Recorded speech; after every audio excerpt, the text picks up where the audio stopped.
betapa terkejutnya gue gitu loh.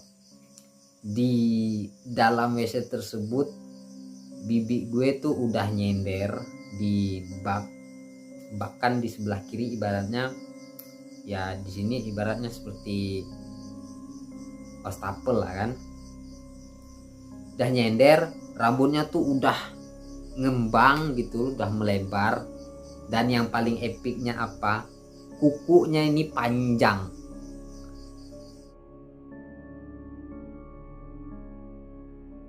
Halo para pencinta horor di luar sana, balik lagi dengan gue Agus yang akan membawakan kisah horor bagi pencinta horor di luar sana. Oke, sebelum itu saksikan intro berikut ini. Let's go.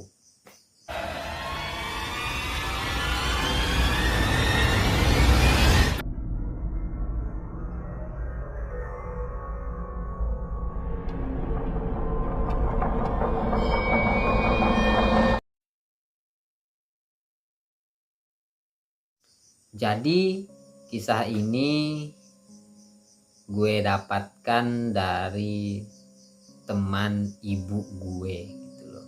Ya aneh sih sebenarnya, tapi melalui teman ibu gue dia cerita via telepon sama gue gitu loh. Ya mungkin karena gue anaknya juga sedikit degil ya, gue orangnya penasaran gitu loh.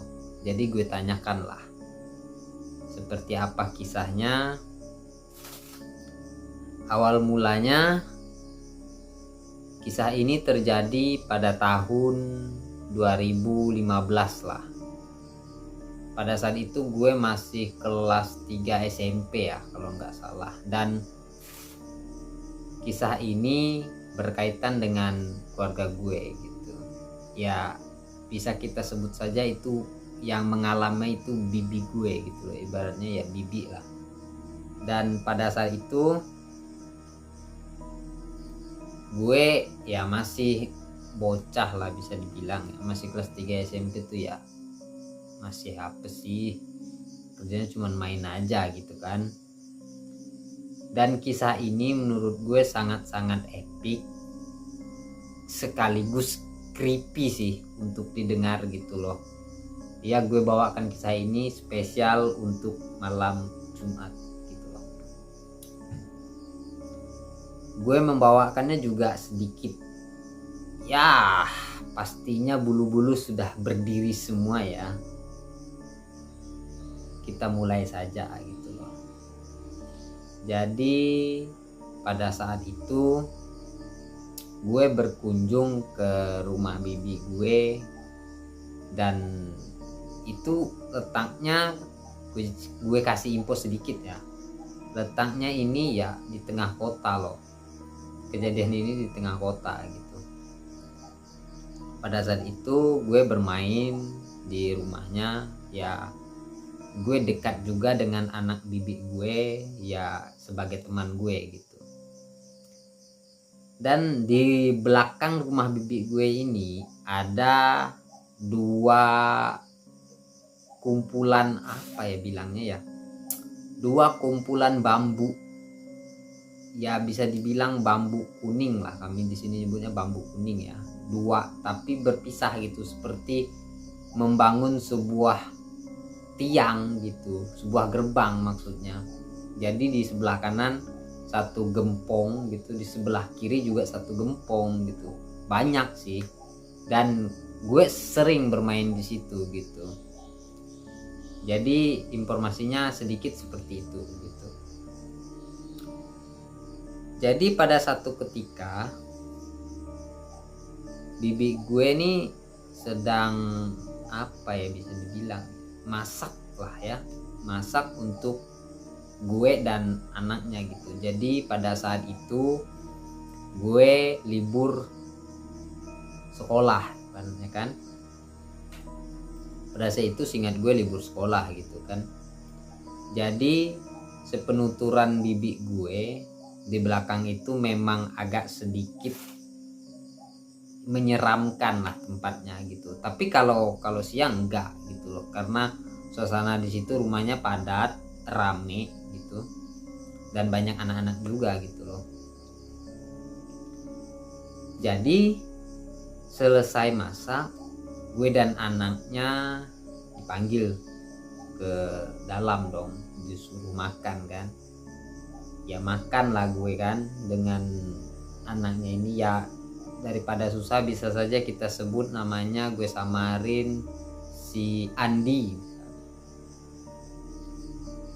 Gue sama si Andi nih makan lah kan, ya seperti biasa menikmati makanan. Dan si bibi gue ini dia melanjutkan pekerjaannya nyuci gitu, nyuci di dapur belakang dekat pohon bambu itu tadi gitu kan. Di situ ada seperti kolam, ada seperti lesehan juga untuk dia nyuci gitu kan. Gak lama kemudian selesailah kami berdua Andi ini makan kan. Dan sedikit info lagi, di belakang rumah bibi gue itu dilapisi tembok kan, rumahnya besar sih, dilapisi tembok. Dan di sebelah tembok itu ada pengrajin bambu juga. Ya nggak tahu sih kebetulan atau enggak, gue juga seingat gue ada gitu. Dia membuat bangku, meja dari bambu itu gitu kan. Setelah itu terkejutlah ibaratnya gue dan Andi gitu loh. Kenapa kok tiba-tiba terkejut? Karena bibi gue ini tiba-tiba teriak gitu loh. Kejadian pertamanya seperti itu, teriak. Gue sama Andi lari dong ke belakang kan, takut terjadi apa-apa sama bibi gue ini gitu loh. Gue lihat ternyata dia udah terbaring, nggak sadarkan diri gitu loh. Gue sama Andi bingung kan, yang nggak tahu mau harus ngapain. Jadi pada saat itu ya gue masih kecil, gue nggak besar amat lah kan, nggak bisa dong kami berdua dengan Andi gotongin bibi gitu loh, yang juga badannya juga besar gitu loh. Jadi gue inisiatif minta tolong ke tetangga sebelah gitu loh. Jadi setelah itu singkat ceritanya bibi gue sadar gitu loh. Ya dia bercerita sih, gue dengar ceritanya seperti kayak nggak terjadi hal horor ya. Dia cuman bilang katanya tiba-tiba pandangannya tuh gelap gitu loh. Ya gue berpikir positifnya mungkin dia sedang sakit gitu, atau nggak enak badan kan. Sudah hari pertama kami lewati gitu loh. Kejadian pertamanya itu gitu loh. Dan kejadian keduanya terjadi di hari kedua. Dan kejadian inilah yang menurut gue paling epic gitu loh. Jadi singkat ceritanya, sembari kami bermain, hari juga sudah mulai malam gitu loh ya, bisa dibilang sore lah ya.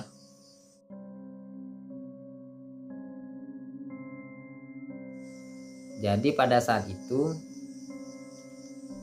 bibi gue ya mandi apa semua kan. Jadi pada saat itu gue dengan Andi nih belum mandi gitu kan, mau gantian karena kamar mandinya cuma ada satu gitu kan. Tapi yang bikin anehnya, bibi gue dari kamar mandi tersebut gak keluar gitu loh. Bikin kita panik juga sih, tapi ya gue masih berpikir positif aja kan, gak terjadi apa-apa gitu loh. Dan terdengar suara dari belakang tembok tersebut, ada suara gesekan gergaji dengan bambu. Ya bisa teman-teman bayangkan ya, orang sedang gergaji bambu gitu loh. Ya bunyinya ya seperti srek ya seperti itulah. Dan si Andi ini ibaratnya tiba-tiba ketok pintu kamar mandi kan, tempat bibi gue mandi. Dia ketok, dia panggil kan, ibaratnya bu gantian mau mandi gitu kan. Ngomongnya ya biasa gitu loh. Gue ya hanya diam sih, masih duduk di area dapur belakang tuh, masih duduk aja nungguin kan. Tapi nggak dibukain gitu loh. Gue pikir karena kejadian sebelumnya bibi ini pernah pingsan gitu, gue pikir larinya ke situ gitu kan. Tapi nggak lama kemudian bibi gue nih ngeluarin suara gitu loh. Ya suaranya menurut gue creepy ya. Ya seperti apa ya, kalau gue visualkan ya, suaranya seperti wanita yang menggeram, seperti wanita yang kesal gitu loh, seperti seperti gitu.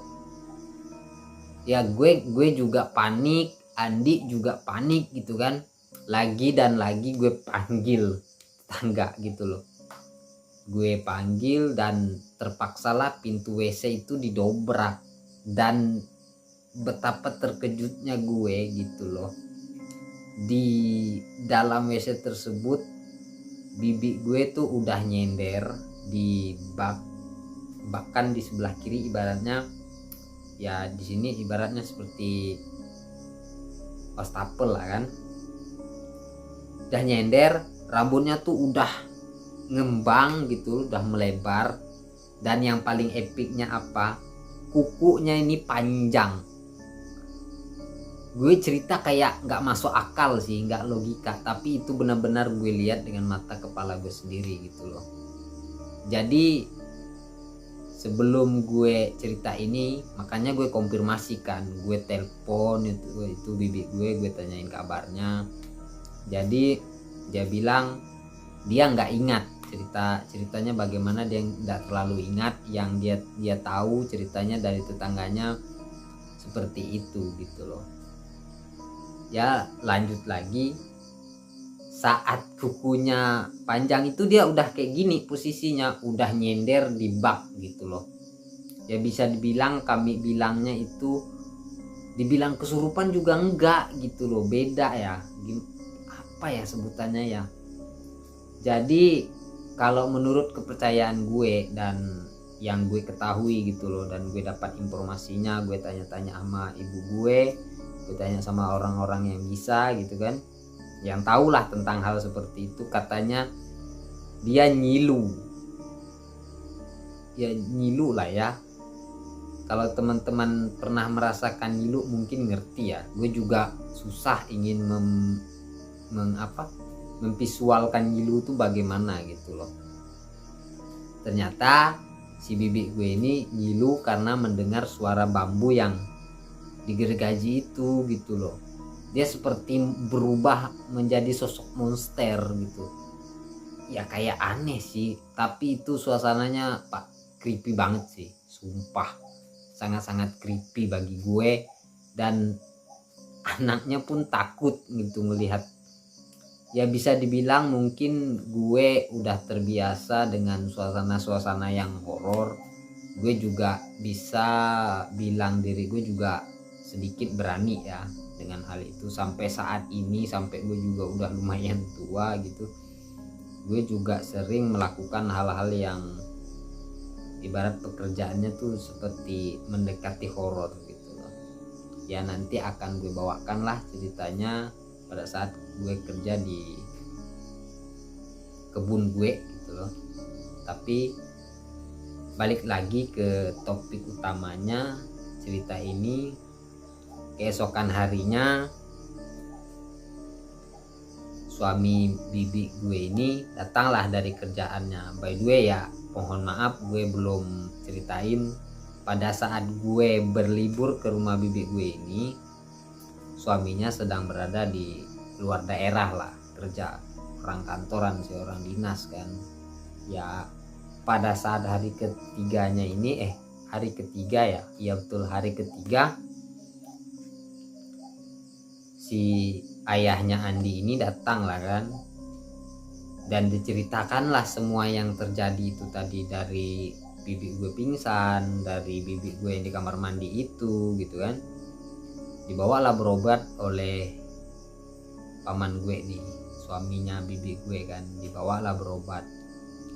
Dan dia juga udah tahu katanya pasti akan terjadi kayak gitu kan, karena melihat orang juga ceritanya udah sedetail mungkin sama suaminya gitu loh. Jadi dibawalah bibi gue ini sama suaminya ini ke orang yang bisa kita katakan orang pintar lah ya, dalam tanda kutip. Jadi dibawa ya syukurnya tidak terjadi apa-apa, bibik gue bisa sembuh seperti semula. Tapi pantangannya ya itu tadi, itu yang nggak bisa dihilangkan. Dia nggak boleh dengar hal yang bikin dia nyilu gitu loh. Ya gimana ya, gue juga bingung gitu loh gimana menceritakan hal tentang nyilu ini gue ya. Mungkin teman-teman yang tahu boleh share gitu loh di kolom komentar, nyilu itu apa gitu loh. Setahu gue ya ketika kita nyilu kita akan ngerasa seperti orang kedinginan, ya enggak juga sih, gimana ya bilangnya ya, tapi intinya itu bukan kesurupan ya, beda dengan orang kesurupan gitu loh. Ya menurut gue cerita ini sangat-sangat creepy dan gak akan pernah gue lupakan juga, salah satunya. Jadi gue dari Suasana Berbeda mengakhiri cerita ini. Semoga teman-teman pencinta horor di luar sana terhibur, dan gue dari Suasana Berbeda undur diri. Sampai jumpa di video selanjutnya. Salam horor dari Suasana Berbeda. Bye bye.